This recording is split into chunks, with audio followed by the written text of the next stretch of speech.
Judges 2. Israel's disobedience. The angel of the Lord went from Gilgal to Bochim and said to the Israelites, I took you out of Egypt and brought you to the land that I promised to your ancestors. I said, I will never break my covenant with you. You must not make any covenant with the people who live in this land. You must tear down their altars. But you have not done what I told you. You have done just the opposite. So I tell you now that I will not drive these people out as you advance. They will be your enemies, and you will be trapped by the worship of their gods. When the angel had said this, all the people of Israel began to cry. And that is why the place is called Bochim. There they offered sacrifices to the Lord. Joshua sent the people of Israel on their way, and each man went to take possession of his own share of the land. Death of Joshua. As long as Joshua lived, the people of Israel served the Lord, and even after his death they continued to do so as long as the leaders were alive who had seen for themselves all the great things that the Lord had done for Israel. The Lord's servant Joshua son of Nun died at the age of 110. He was buried in his own part of the land at Timnath-Serah in the hill country of Ephraim north of Mount Gosh. That whole generation also died, and the next generation forgot the Lord and what he had done for Israel. Israel's unfaithfulness. Then the people of Israel sinned against the Lord and began to serve the Baals.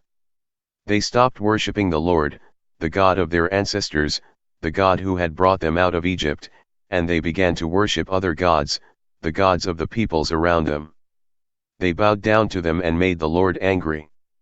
They stopped worshipping the Lord and served the Baals and the Ashtaroths.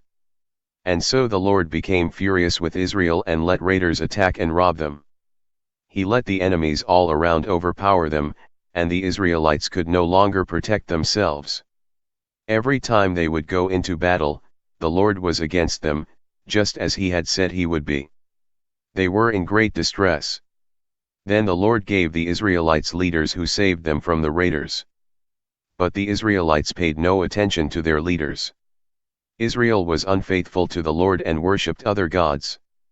Their fathers had obeyed the Lord's commands, but this new generation soon stopped doing so.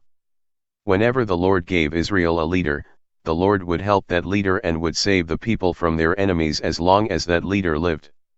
The Lord would have mercy on them because they groaned under their suffering and oppression. But when the leader died, the people would return to the old ways and behave worse than the previous generation. They would serve and worship other gods, and stubbornly continue their own evil ways. Then the Lord would become furious with Israel and say, This nation has broken the covenant that I commanded their ancestors to keep.